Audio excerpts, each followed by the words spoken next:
Hadirin yang dirahmati Allah SWT sekalian, apa tanda orang berilmu, bersopan santun ianya tahu?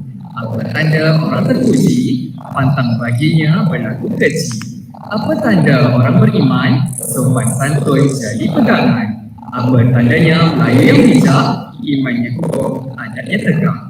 Alhamdulillah, bersyukur kehadiran ilahi kerana dalam kita meniti Ramadan Al-Karim yang penuh keberkatan ini dapat kita dipertemukan dalam bual bicara peledak prestasi diri pada hari Jumaat berhulu segala hari yang mulia ini.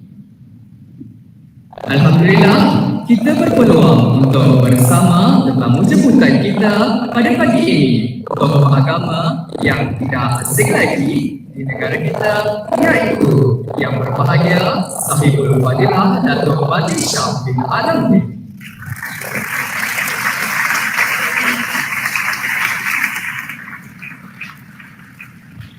Beliau merupakan seorang timbalan budi negeri Pahang dan berasal dari Marai Pahang. Beliau sekarang sedang menyambung pengajian di peringkat PhD di Universitas Kuantan Pahang. Seterusnya, saya akan bacakan biodata ringkas mengenai Ayahanda Puan Pengetua yang dikasihi. Saya percaya ramai di kalangan kita yang belum mengetahui latar belakang pendidikan beliau. Tuan Haji Muhammad bin Syed Ibrahim merupakan lulusan Master Psikologi Counseling Universiti Pendidikan Sultan Idris, ijazah sarjana muda daripada Universiti Malaya, Diploma Pengurusan Kepimpinan IAB, Sijil Kepengetuaan NPQEL, Certified Neuro-Linguistic Programming Academy NLP, Motivator, dan Kaunselor berdaftar dengan Lembaga Kaunselor Malaysia.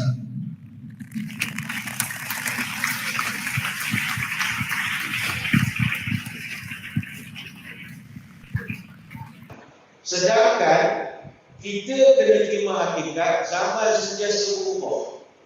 Zaman takkan seperti dulu lagi. Hari ini kita berada dalam revolusi perindustrian keempat, 4IR, sedang tiba, dan benda ini sedang jadi kenyataan. Fourth Industrial Revolution, internet untuk kebendaan, big data, robot automasi, mesin-mesin canggih.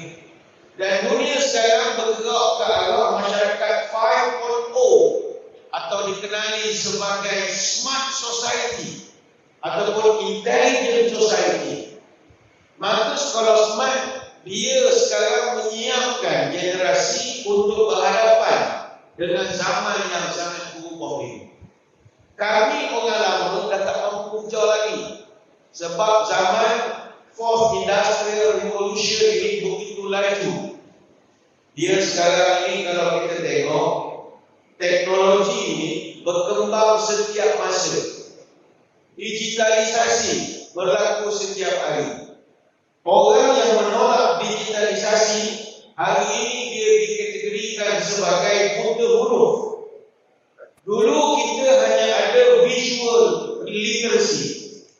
Dulu kita hanya ada computer literacy.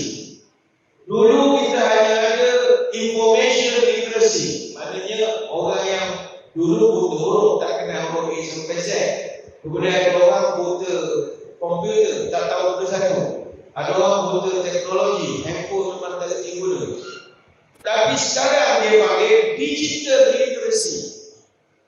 Orang yang tak tahu digital dikira sebagai buta huruf.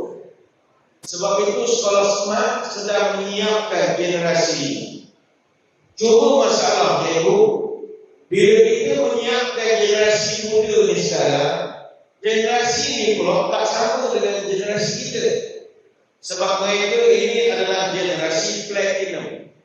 Ini adik-adik kena ingat, awak ni semua generasi platinum, iaitu kelompok the native gadgets, kelompok yang tidak boleh hidup tanpa gadget.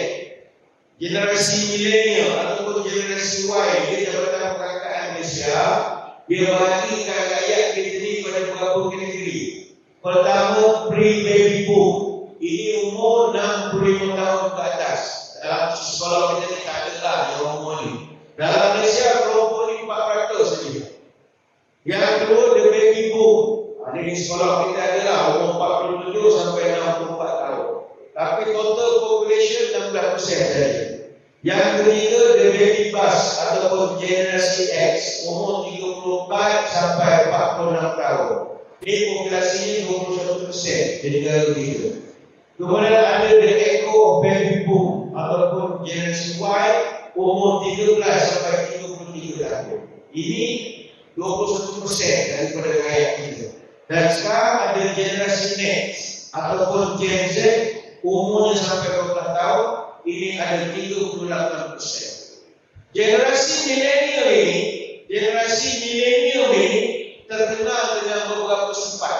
Yang mana sifat ini kalau kita generasi yang lama tak dapat nak sesuaikan, maka pendidikan kita seperti yang Cikgu Mat sebut tadi, hanya mendidik otak tapi tidak membentuk watak.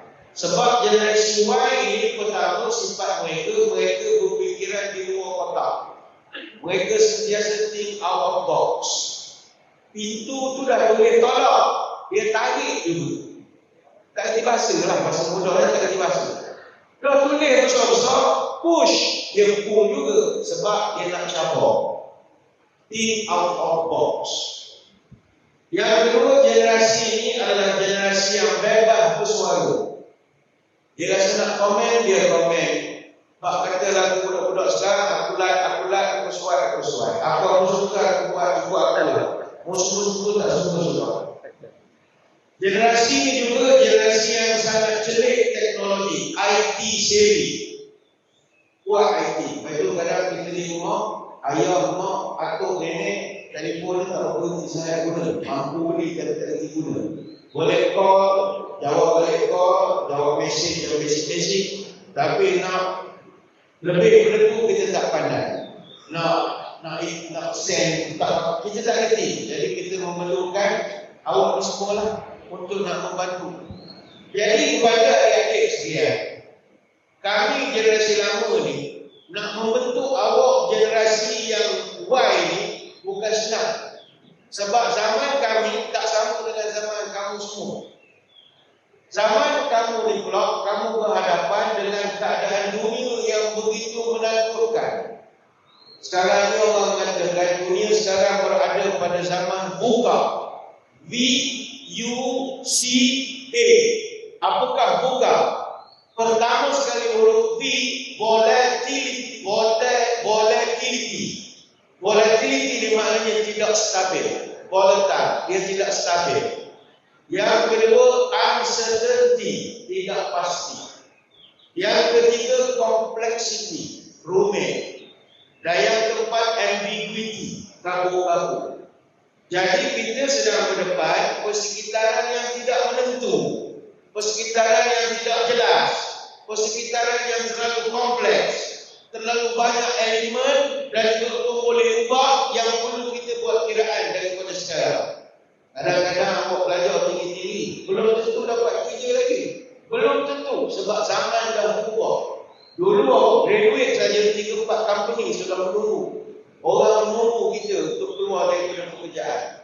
Sekarang kita terpaksa berubah daripada prinsip aku nak kerja apa kepada prinsip aku sediakan pekerjaan pula. Jadi ini sudah berubah, buka kita kami. Jadi kepada adik-adik selain cikgu kita lontarkan masalah mereka awal ini, cabarannya banyak. Maka berilah peluang kepada guru-guru sekolah untuk menyiapkan adik-adik sekalian berhadapan dengan dunia luar sana yang tidak stabil. Cabaran untuk membentuk watak dan otak ini, pembentukan karakter. Ya, karakter. Okey, jadi kalau kita ulang lebih lanjut dari apa yang kata, KPM melalui Menteri Pendidikan sekarang ini, YB Fadila, bercakap tentang ramah insaniah. Ramah insaniah. Apa ni? Kemuliaan insan. Kemuliaan insan ni sebagai asas, sebagai nadi utama untuk pembentukan watak dan karakter. Dalam konteks watak ni, watak anak smart. Watak akan bentuk otak. Mungkin beliau dikaitkan dengan edisi. Dipanggil anak baik dan cerdik. anak baik. Baik dulu daripada pelbagai sudut. Baik dari sudut sosial dan seumpamanya. Kemudian baru cerdik. Anak baik lagi cerdik. Kembali pada Datuk cakap tadi ya. Walaupun awak mungkin dapat jazah yang bagus, yang baik, akan datang insya-Allah ya. Mungkin dapat first class ya. Tapi tak semestinya akan dapat pekerjaan. Mungkin kerana dia kurang dari sudut karakter. Jadi edisi itu telah jadi utama. Itu sebab kita utamakan ke edisi. Anak baik lagi cerdik bagi bentuk karamat saniah itu. Macam mana apa pandangan pendidikan tentang karamat insaniah? Kemudian insaniah sampai tak mana tu? Ya, supaya betul karakter. Cikgu lontarkan tadi suatu permasalahan memang real berlaku. Anak-anak kita sekarang ni kita tak nafikan mereka memiliki kecerdikan. Otak mereka bagus. Tapi dari segi perwatakan mereka ini mengusirkan kita. Apa sebab? Saya melihat generasi masa kini, adik-adik sekalian dan juga anak-anak kita di luar sana. Pertama sekali cikgu, masalah mereka ini the problem of intention deficit. Masalah nombor satu, budak-budak sekarang saya tengok, dia dah tak kerti bagi tumpuan. Dia dah tak boleh fokus lagi. Kenapa mereka tak fokus? Kerana mereka ni generasi 1 minit. Dia bukan boleh tengok dah video sejam ni. Dia video seminit. Sebab TikTok jadi popular kan? TikTok tu popular. Sebab generasi ni ya. Betul. Besar. Tapi kita pun minat TikTok juga. Minat TikTok juga. Dok, ini yang mengkhawatirkan kita. Orang seminit dia boleh bagi tumpuan. Macam saya cikgu, saya ada buat YouTube, ada ceramah kurang. Memang kurang orang tengok. Orang suka penceramah cakap seminit dulu. Kalau boleh buat konten, Assalamualaikum. Sembahyang, jangan tak sembahyang. Itu je. Jangan lebih-lebih lagi. Dia tak nak Imam Ambali, Imam Maliki, ada suat, tak tolak, ada suat. Adakah kita nak layan generasi? Tak, kita kena didik. Kena didik, awak tak boleh hidup ni, tak mesti bagi tumpuan. You mesti bagi tumpuan. Jangan jadi generasi 1 minit. Ini the problem of intention deficit. Itu kami yang akan datang berceramah akan dapati satu masalah. Sekarang kalau kami berceramah di masjid, generasi sekarang boleh duduk daripada maghrib sampai isyak. Duduk dengar kita cakap. Yang tidur buat cara masing-masing. Tapi lagi 10-15 tahun, generasi yang kami akan berhadapan adalah generasi adik-adik ini. Yang jenis tak duduk diam. Kita tengah jawab pada baru duduk keliling. Dia takkan duduk diam. Sebab saya panggil generasi Pampers. Generasi Pampers ni generasi kaki tak pernah duduk diam. Lepas tu dulu orang tua, anak kalau lahir dia beduk daripada kaki sampai leher dengan tangan sekali. Apa sebab? Supaya tak banyak pergerakan. Supaya budak tu bila besar duduk dekat diam saja. Ada sebab ya. Ada sebab. Bukan ada sebab. Ada sebab. Yang di sebaliknya itu. Ada. Generasi sekarang anak-anak pakai Pampers. Bila dia pakai Pampers diapers, kaki dia tak diikat, tangan tak diikat. Jadi dia tak duduk diam. Sampai esok dia tak kena duduk diam. Berapa banyak kita tengok mak pakaikan Pampers anak sampai kejar anak. Dia boleh berlari. Artinya itu memberi kesan kepada perwatakan. Kalau kita cerita buku orang tua dulu, semuanya menjurus pada perwatakan. Orang tua dulu pembentukan pendidikan dia bukan pada otak sangat, tapi pada watak. Kalau tengok betul-betul, contohnya kita duduk atas bantal, dia mahu. Jangan duduk atas bantal, apa pula? Bisu. Kaji dari sudut sains, tak ada kena mengena. Carilah saintis yang paling botak sekali. Cari apa kena mengena. Kaitan. Tapi dia nak bantal tok kepala kan. Tok kepala takkan letak punggung ataupun berdiri atas tu tak sesuai. Semua petua mendidik watak. Jangan menyanyi di dapur misalnya, kita kahwin orang tua. Benda saya kena mengena pun. Tapi pelanggan kena malu sikit, duduk dapur menyanyi muak-muak, tak sesuai. Jadi semua itu adalah untuk pembentukan watak. Jadi ini problem pertama generasi muda sekarang. Yang kedua saya melihat dari segi perwatakan, the age of disruption. Age of disruption ni maknanya anak muda kita sekarang semua dasar polisi, idea, perancangan, undang-undang, peraturan akan mengalami disruption. Apa makna disruption? Pengherotan, gangguan. Kenapa gangguan? Kerana mereka tak boleh terima arahan. Contoh, sekolah buat peraturan, ada SOP. Nak pergi ke kantin ada peraturan. Nak pergi kini ada kaedah dia. Tetapi sebab generasi sekarang dia ganggukan, dia buat disruption pada benda itu. Apa sebab orang boleh buat disruption? Kerana orang sekarang ada senjata. Apa nama senjatanya? Bukan pistol, tapi sosmed. Hari ini orang menggunakan social media sebagai senjata untuk membunuh orang lain. Walaupun orang itu hanya nak melakukan apa mengikut peraturan. Saya ambil contoh, polis dan undang-undang. Orang yang bawa kenderaan atas jalan raya, contohnya dia kena ikut peraturan. Dan sebagai rakyat Malaysia, kita telah bersumpah untuk keluaran undang-undang. Tiba-tiba ketika kita melakukan kesalahan, contoh bawa kereta tak pakai telefon yang beredar ataupun speeding, kita ditahan oleh polis. Dalam kereta orang pakai dashcam. Sekarang ini dashcam group ini antara kumpulan yang paling berpengaruh sekali di negara kita. Sebab mereka akan tunjukkan segala benda yang berlaku atas jalan raya. Polis tahan, dashcam on. Orang bila siar dalam social media, tengok komen netizen. Semua akan kutuk siapa? Bukan kutuk orang yang buat kesalahan, kutuk polis.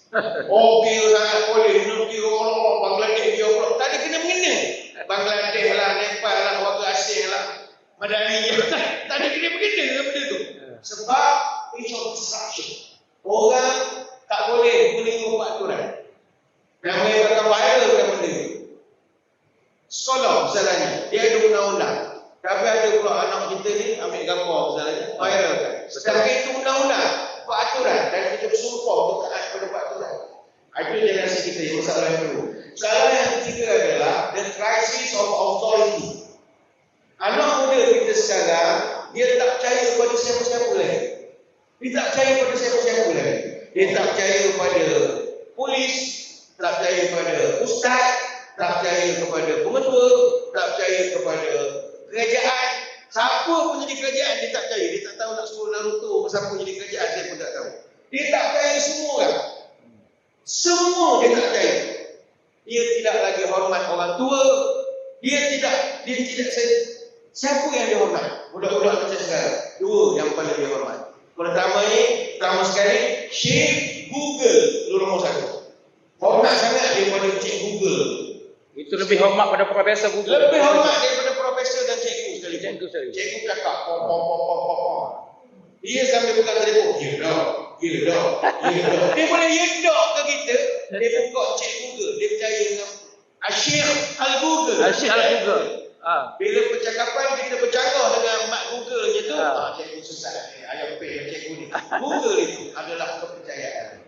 Dan sekarang ada satu lagi saudara kepada Google yang lebih hebat lagi. CAI nama orang lagi ganak lah, ChatGPT dan sebagainya. Semua yang AI beritahu, dia percaya. AI beritahu. AI bagi tahu Apa pun, walaupun AI itu tak betul tidak, dia punya maklumat, semuanya betul. Sebab generasi sekarang, zikir mereka cikgu siang malam, so what? Itu zikir. Bagaimana kita nak atasinya tu? Memang perwatakan ni benda yang kritikal. Apa dia pemerintah, apa ubat dia, apa ramuan kita atasi. Jadi kalau anak-anak semak begini, problem kita. Tapi anak semak begini tak? Tak. Tapi contoh saya, bagaimana kita ramuan? Bagaimana untuk atasi ini satu, bagi saya virus. Ya betul, masalah. Bagaimana untuk atasi kalau ikut kata tadi? Saya melihat benda ni, sekolah asalnya tempat membina otak sahaja. Dia bukannya perwatakan, bukan kerja sekolah. Falsafah asalnya sekolah membina otak, mak bapak membentuk otak. Asasnya. Sebab ilmu akhlak adalah ilmu menyontoh. Dia bukannya ilmu teori. Kita tak boleh ajar orang jadi baik dengan teori. Adik-adik sekalian, bila bercakap dengan orang tua, kena rendahkan suara, dia tak ada. Adik-adik sekalian, jalan depan orang tua, kena tunduk. Itu teori. Untuk pendidikan moral dan akhlak, mesti melihat contoh. Dia orang adik-adik kita ni, dia lebih banyak di rumah berbanding di sekolah. Jadi tempat paling banyak nak mencontoh, patutnya di rumah. Contoh, kalau dia belajar di sekolah, kita taklah dengan orang tua cakap rendah suara. Tapi Tapi di rumah dia tengok sebaliknya berlaku kesalahannya. Mungkin ibu dia cakap dengan ayah dia suara tinggi, ataupun ayahnya cakap suara, jadi dia akan tengok kontra dengan apa yang dia belajar. Ataupun dia tengok mak ayah dia pun depan atuk dia pun tidak jalan tunduk seperti yang kita belajar. Jadi dia tak boleh. Ilmu akhlak mesti ilmu menyontoh. Dan pihak sekolah tak mampu nak memberikan contoh dalam tempoh yang singkat, tak sampai separuh hari. Sedangkan daripada petang sampai ke pagi besok, itu duduk di rumah. Jadi ini yang disebutkan cikgu cabaran kita sangat besar. Okey, ada pantun bunyi begini. Apakah tanda batang tubuh? Batang tubuh halus bukan? Apakah tanda orang berilmu? Orang berilmu halus budi. Budi bahasa budaya kita. Jadi bercakap tentang pembinaan karakter yang hebat ini dan sekaligus pembinaan watak. Apakah bentuk budi lah yang boleh ditaburkan oleh anak muda? Contoh sekarang, contoh anak sebab lah contoh. Budi bentuk macam mana tu? Budi yang akan dikenang, budi yang baik. Sebab tu saya suka gunakan di sini Datuk berbakti dan berbudi selagi ada nadi. Berbakti dan berbudi selagi ada nadi. Jadi kalau menurut bagaimana untuk pembinaan budi itu sendiri, budi bahasa itu sendiri, bagi bentuk watak yang hebat, watak yang ada karamah insaniah dia. Boleh Datuk ulas? Ya, karamah insaniah yang paling asas adalah ilmu, iaitu pengetahuan. Sebab itu pengetahuan ini sangat mustahak. Dan ini kita tidak mempertikaikan. No doubt about it, dalam konteks sekolah sekolah sendiri, itu memang dah generasi per generasi mereka mencetak pelajar yang cemerlang daripada segi pendidikan. Strategisnya ataupun sedia cikgu sebutkan dari bawah daripada 2 poin, begitu hebat sekali. Dan ilmu ini memang besar. Dan part ni saya tidak boleh datang ke sini nak memberitahu perkara itu. Sebab dia orang lebih hebat lagi dalam bab ini. Itu orang tua ataupun dalam satu orang putih punya falsafah lah. Disebut, if you want to be happy a day, meet to party, go shopping. Kalau orang nak gembira sehari, buat party ataupun pergi shopping. Memang gembira tapi satu hari saja. If you want to be happy a week, go holiday. Kalau nak happy satu minggu, pergi cuti, pergi vacation. But if you want to be happy a year, grow a garden. Kalau nak gembira setahun, tanam pokok, kita akan happy setahun. Pokok yang betul. Semua pokok itu semua ni, pokok yang betul. Tapi if you want to be happy for a long time, then you're a human being.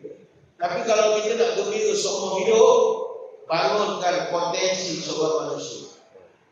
Manusia ni ada potensi dia, cuma kita tak cungkil. Itu kita panggil bakat terpendam. Maka antara kerja sekolah ni adalah, sekolah ni, pihak sekolah, dia nak gali, nak cungkil apa yang terpendam dalam diri adik-adik sekalian. Dari segi ilmu kita boleh bagi. Sebab tu Datuk kita namakan meledak prestasi. Meledak. Meledak, ya. untuk mencungkil ni. Iya. Apa yang ada tu? Dia tak tahu dia ada benda tu. Itu dia. Kami akan cari. Macam mana kami cari? Adalah kemahiran cikgu-cikgu ni mengenal pasti. Kita kena gali yang berpotensi. Sebab kata orang tua-tua, meletup buluh ni mesti daripada lembu. Di sedang-sedang lembu ni, kami nak letup sehabis mungkin.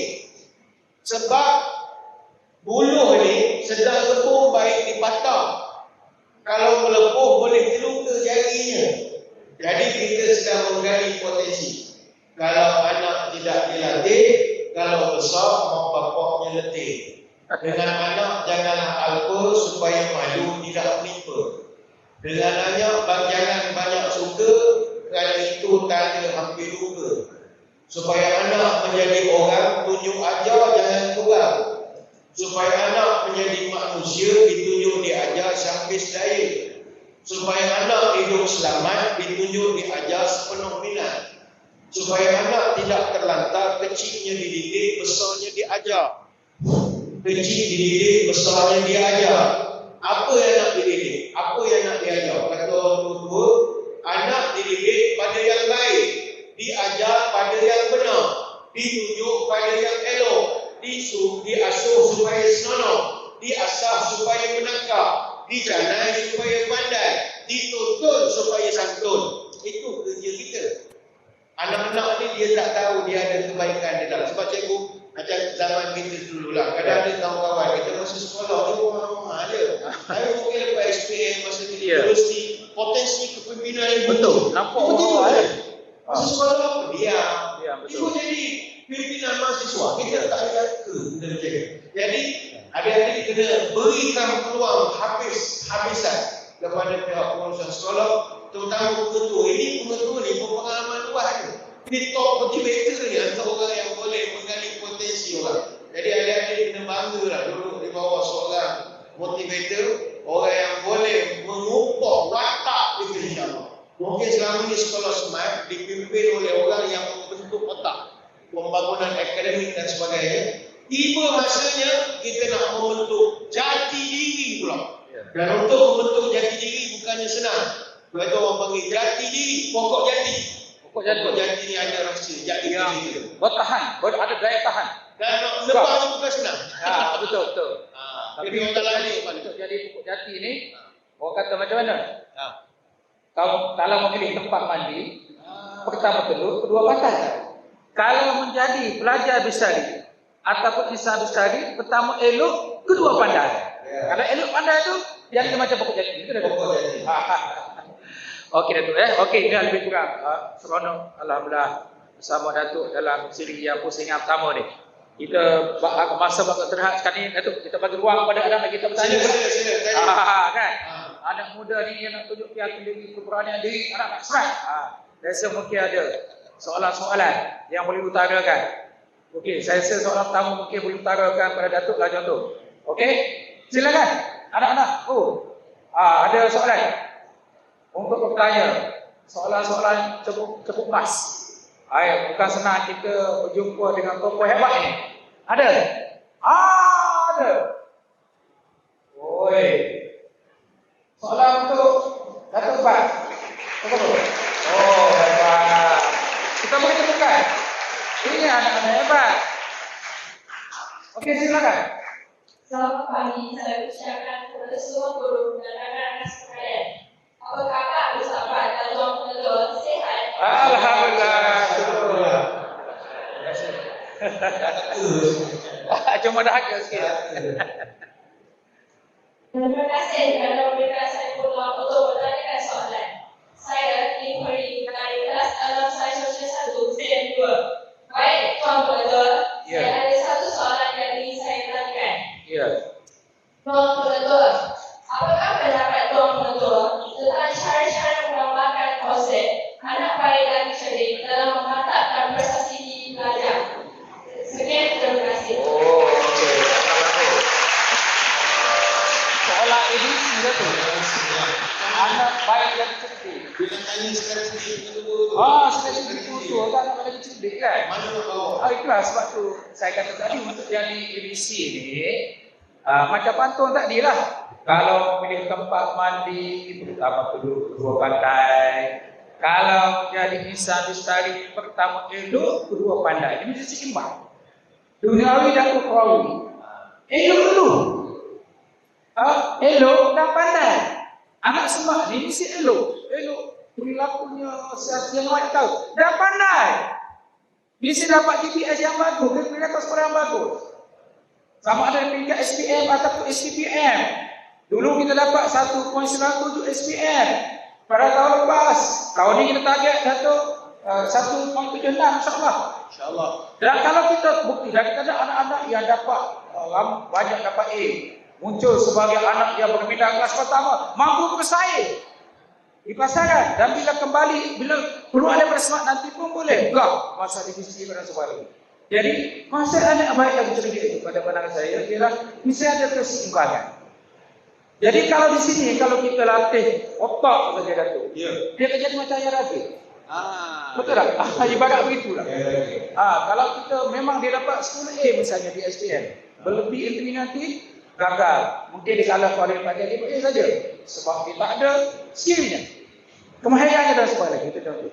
Jadi itu Datuk mungkin bertambah sikit Datuk nama Datuk. ABC anak baik lagi cerdik. Dia dalam saya menambah sajalah apa yang betul beritahu tadi, itu strategi yang kita nak buat sekarang.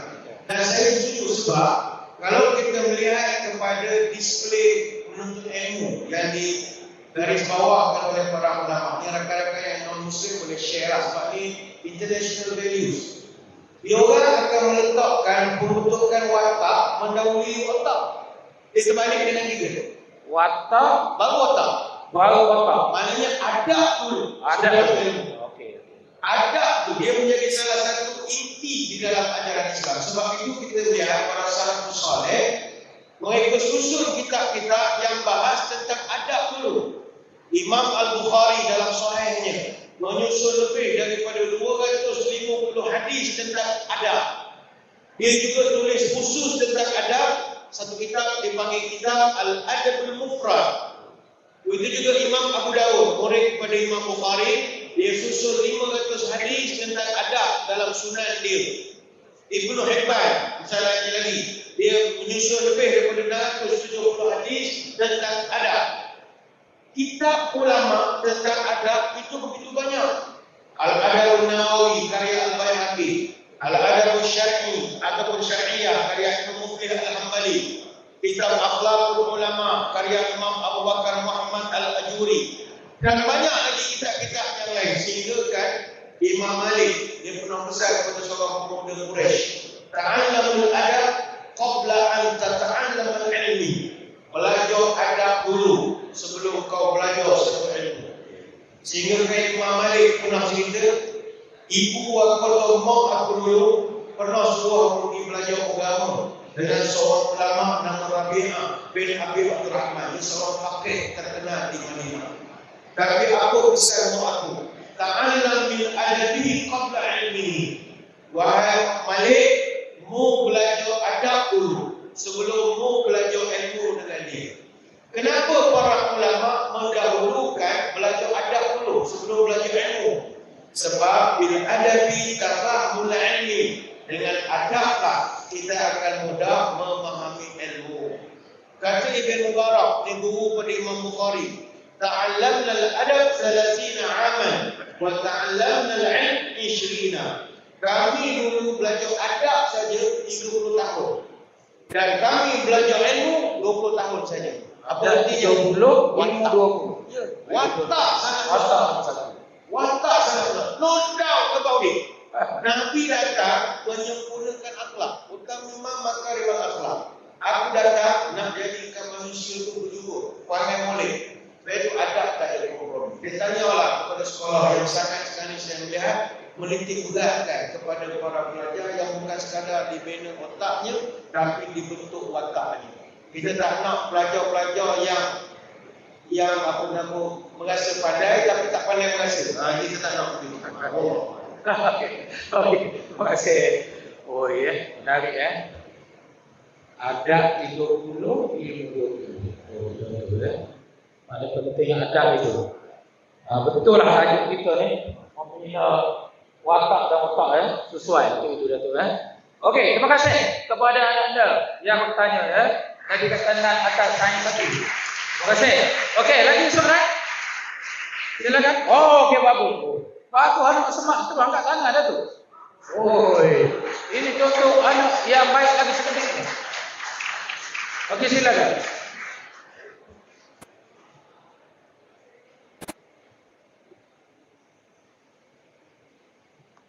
Assalamualaikum warahmatullahi wabarakatuh. Salam. Saya dari kelas 40 ingin mengajukan soalan untuk Tuan-Tuan dan juga Tuan Mufti. Soalan saya ialah apakah masalah generasi masa kini? Terima kasih. Oh, apakah masalah ya? Kata dua orang tadi tapi mungkin ada tambahan lagi lah. Apakah masalah generasi masa kini? Apakah masalah problem? Okey, silakan. Saya nak berkongsi pagi ini ada satu nasihat yang diberikan oleh Al-Khalil bin Ahmad Al-Farahili. Ini ulama sastra, guru kepada Imam Sulawi, seorang Abdullah Basri. Ada satu kata-kata yang begitu indah sekali. Katanya Ar-Rijalu Arba'atun. Dalam dunia ni manusia ada 4 jenis. Jadi kita generasi sekarang duduk yang mana daripada 4? Pertama, rajulun yadri wa la yadri annahu yadri fadzaka ghafilun fatanbihu. Yang kedua, rajulun la yadri wa yadri annahu la yadri fadzaka jahilun fa'allimuhu. Yang ketiga, wa rajulun yadri wa yadri annahu yadri fadzaka aqilun fattabi'uhu. Yang keempat, wa rajulun la yadri wa la yadri annahu la yadri fadzaka ma'ikul fahdharu. Manusia ni kata dia number one adalah orang yang tahu, tapi dia tak tahu sebenarnya dia tahu. Maka orang sebegini adalah orang lalai. Kita kena ingatkan dia sama-sama. Dia ada potensi, tapi dia tak tahu dia ada potensi. Ini cikgu-cikgu sekolah kerjanya cungkir sampai keluar. Dia punya pokok potensi kepimpinan, pidato, public speaking. Masa ni dia tak tahu pun dia ada benda itu. Itu kerja kami. Yang kedua, manusia ni seorang yang tak tahu dan dia tahu bahawa sebenarnya dia tidak tahu. Maka ini orang bodoh. Kau kena ajar dia. Dia tak tahu, dia tak kerti. Dan dia tahu dia tak kerti. Jadi orang macam ini kita kena ajar. Sebab dia masuk kategori orang bodoh. Dia tahu dia tak tahu. Tu macam bodoh. Tak tahu, lama mikir. Jadi dia pun tahu dia tak tahu tu macam bodoh. Tak apalah, kita ajar. Tak ada masalah. Kita ajar. Tak rugi pun kita konsel. Yang ketiga, seorang yang tahu bahawasanya dia memang tahu, maka itulah orang yang pandai. Fattabi'u, mu kena ikut dia. Siapa golongan ni? Cikgu. Dia tahu dan dia memang tahu dia tahu. Golongan ni orang cerdik, mu kena ikut, kata ulama. Jadi adik-adik di sekolah, cikgu ni duduk kategori tinggi, guru kita. Dia tahu dan dia sebenarnya tahu apa yang dia tahu. Ada orang dia tak tahu apa yang dia tahu. Dia tahu tapi dia tak tahu apa dia tahu. Jadi dia tahu apa yang dia tahu. Sebab itu bidang dia. Dia dilatih secara profesional. Ada dia program pendidikan. Dia berusaha untuk memahami dan masuk dalam perkara itu. Dia tahu apa yang dia tahu. Fattabi'u, mu kena ikut. Jangan ikut golongan yang keempat. Orang yang tak tahu dan dia tak tahu bahawa sebenarnya dia tidak tahu, tapi dia buat-buat tahu, dia ajar pula kepada orang lain. Jauhilah orang ini. Ini yang dalam dunia internet ni. Yang jadi hi guys, mengajar orang macam-macam. Kita tak tahu tak mana kebenaran ilmu dia, tapi awak percaya dia berbanding dengan cikgu. Ada masalah. Sedangkan cikgu ni profesional. Dia dilatih secara profesional untuk mendidik manusia. Kalau dalam internet, Google, YouTube, dia mengajar, tapi dia bukan dilatih secara profesional untuk mengajar orang. Menyebabkan kadang-kadang apa yang dia ajar, dia bingung masyarakat. Sebab dia tidak tapih dulu, dia tak sesuaikan aras pemikiran orang nak mendengar. Ini kemahiran mengajar. Jadi kepada adik-adik sekalian, carilah orang yang tepat untuk kita ambil ilmu dia. Dan kalau dah dapat ilmu yang tepat, belajar bersungguh-sungguh. Kata orang tua, berburu kepada data, dapat usaha belah kaki.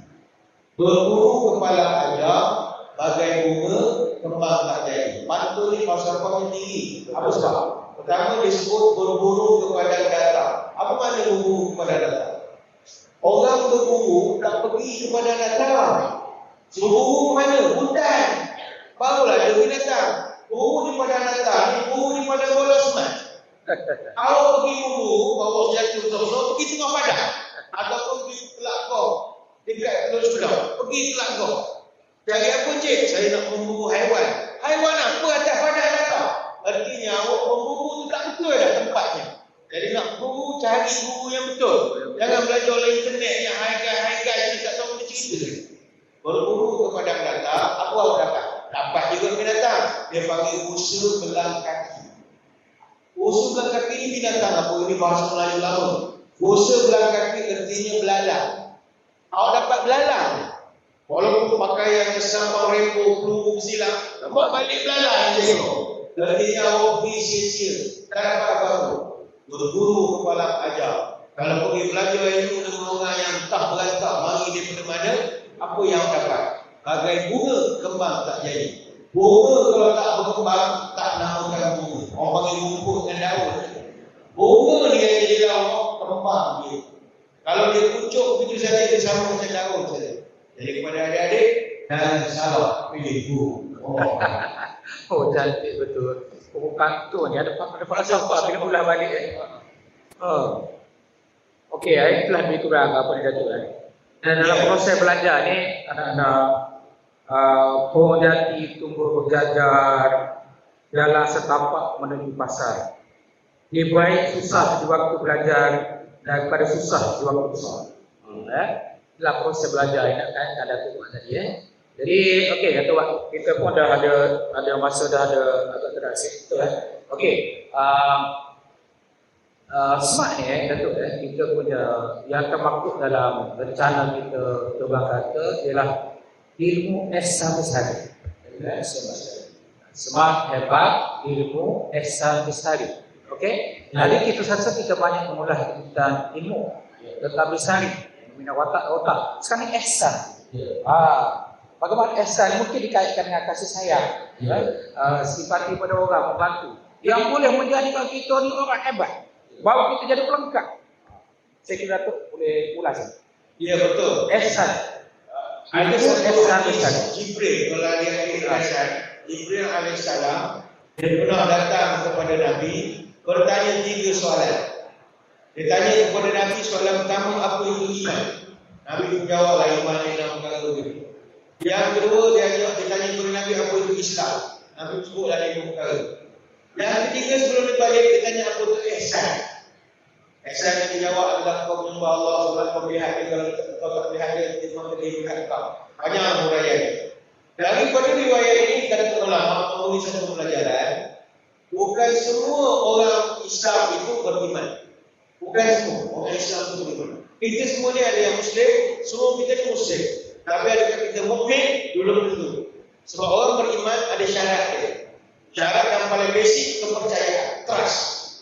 Kepercayaan kepada wujud Tuhan, kepercayaan ada surga, kepercayaan ada neraka. Ramai sekarang Islam tapi dia tak percaya neraka, sebab itu dia masih beramal dengan amalan ahli neraka. Dia Islam tapi tak percaya, macam tak percaya ada surga, jadi dia tak beramal ibadat. Ada orang beriman, ada orang Islam belum tentu beriman. Tapi ada orang yang beriman belum tentu dia ihsan. Ihsan ni next level. Apa makna ihsan? Kita simpati pada orang, kesian belah pada orang, sayang pada orang. Ingat tak masa zaman PKP dulu? Masjid, orang tak boleh masuk kecuali bawa sejadah. Kena bawa emas. Kanak-kanak tak boleh masuk, orang rumah tak boleh masuk.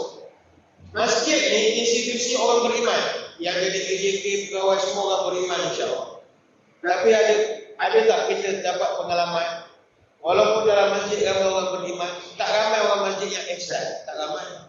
Kadang-kadang ada jemaah datang terlupa bawa sejadah, dia halau dia balik. Tak boleh masuk, tak boleh masuk. Keluar, SOP. Apa salah ada ihsan? Ataupun kita sediakan sejadah, sila sembahyang. Duit banyak kan? Ihsan tak ada. Ihsan ni mustahil. Awak misalnya tengok haiwan kelaparan, atak anjing sekalipun dah ada. Orang kalau ada ihsan dia akan berhenti bantu. Kita membantu di jalan raya ada kereta rosak. Kita berhenti walaupun kita bukan komen, tapi kita hanya tanya sabar, bagi air mineral sikit, anak-anak kita sedih orang duduk di jalan, bagikan payung. Itu ihsan. Ihsan ilmu yang tak dapat dipelajari, melainkan mesti dididik. Sebab itu saya sekali lagi ucap tanya kepada sekolah smart. Saya kira jalan sekolah nak menjadikan ihsan sebagai agenda dalam pendidikan. Sebab hari ini banyak sekolah dia hanya nak menjadikan pelajar dia memiliki IQ terbaik, intelligent quotient, dan kita tak nabi indeks kecerdasan sangat mustahil.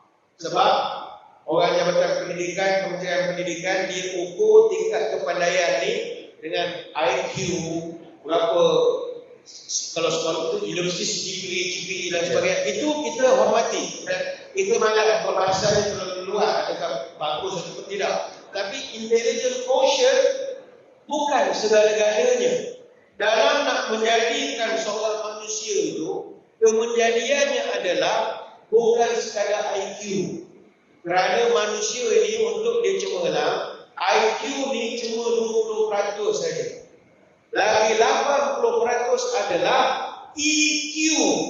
Apakah EQ? Emotional quotient, index emotional. Kebolehan dia mengawal perasaan, kebolehan dia mengawal emosi-emosi negatif. Bagaimana dia menjadi sabar, tabah, tekun. Anak murid kita sekarang ramai yang rasa pandai tapi tak pandai merasa, tak ada perasaan, tak ada ihsan. Ihsan tak ada. Orang macam ni kalau dia jadi pegawai kanan kerajaan, dia tak ada ihsan. Kalau dia jadi orang besar, sebab dia tak ada ihsan. Semuanya ikut buku, law. Orang datang ni, tak boleh, undang-undang kita tak benarkan. Tak ada langsung, dia bicara tak ada. Flexibility tak ada, ihsan tak ada.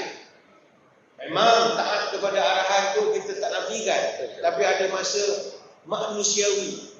Orang kampung datang 3 kali tukar bar, sampai di kaunter pejabat kita pukul 3.30 kita tutup. Tolonglah cik, saya nak bayar hasil tanah. Oh, tak boleh cik, memang peraturan kita 3.30 tutup. Tolonglah saya datang jauh. Tak boleh cik datang esok. Mana ihsan? Ihsan ni benda bayar. Dan adik-adik, kami di peringkat sekolah, kita akan berusaha sedaya upaya untuk mengajarkan kita menjadi orang yang ada ihsan. Itu saya dipahamkan sekarang di peringkat sekolah-sekolah, dia nak terapkan sumur, modul sumur. Sumur ni modul sosial untuk murid. Maknanya ada modul budi bahasa. Itu nombor satu letakkan adab kita. Sebab ramai anak-anak kita sekarang cerdik tapi kurang ajar. Itu kita tak nak. Jadi ini sama-sama mengikuti sama, insya-Allah dia akan jadi orang yang hebat keluar dari semata ini. Alhamdulillah.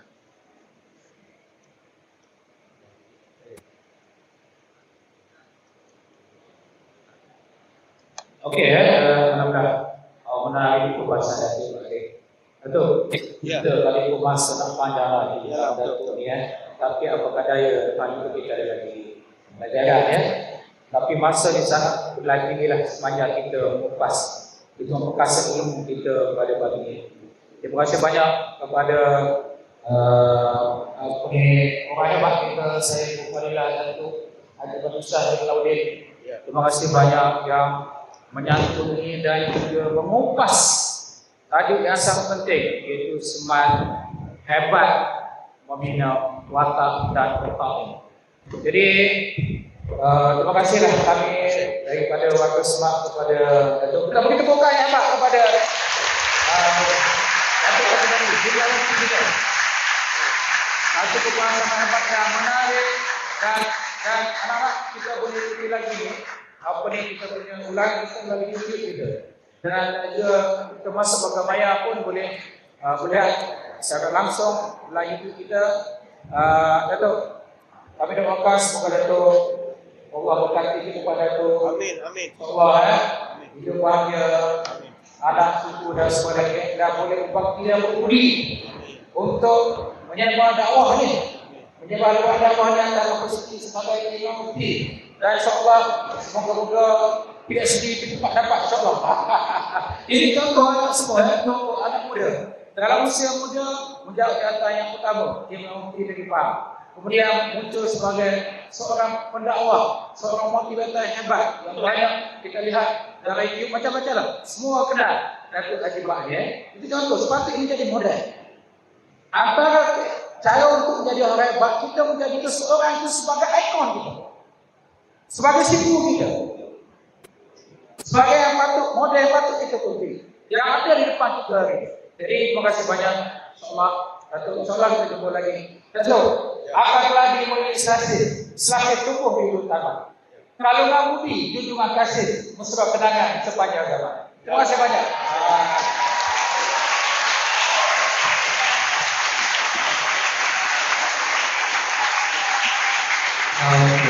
Ya. Jadi, kira-kira ada yang cakap kelas? Ada? Oke, terima kasih banyak. Jadi, terima kasih kepada Urusia yang kuasa yang menghadirkan program yang menarik ini, bicara organisasi diri untuk semangat. Terima kasih kepada semua. Termasuk terima kasih kepada warga Maya dan Ibu yang mengikuti siaran secara langsung pada hari ini. Sekian, apabila tak berdoa saya. Assalamualaikum warahmatullahi wabarakatuh.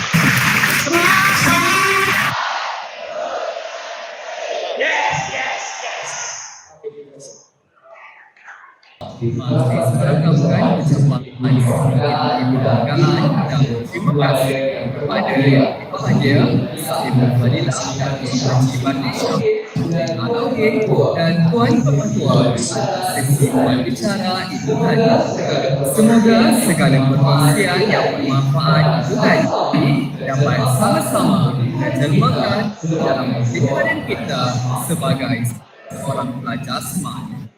Hadirin sekalian, majlis diteruskan lagi dengan jemputan yang berusaha menjadi ketua sekarang paksaan Kamal Talib Tuan Haji Ahmad bin Syed Rahim untuk menyampaikan penghargaan kepada yang berbahagia Ibu Fadilah Datuk Hisham bin Alauddin dengan segala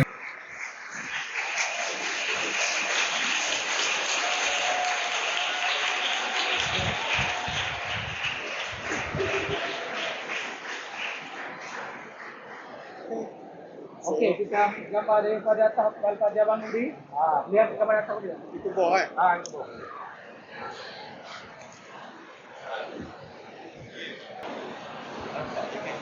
Kita sedang mengakhiri untuk mengisi sesi penggambaran.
Okey, kita smart.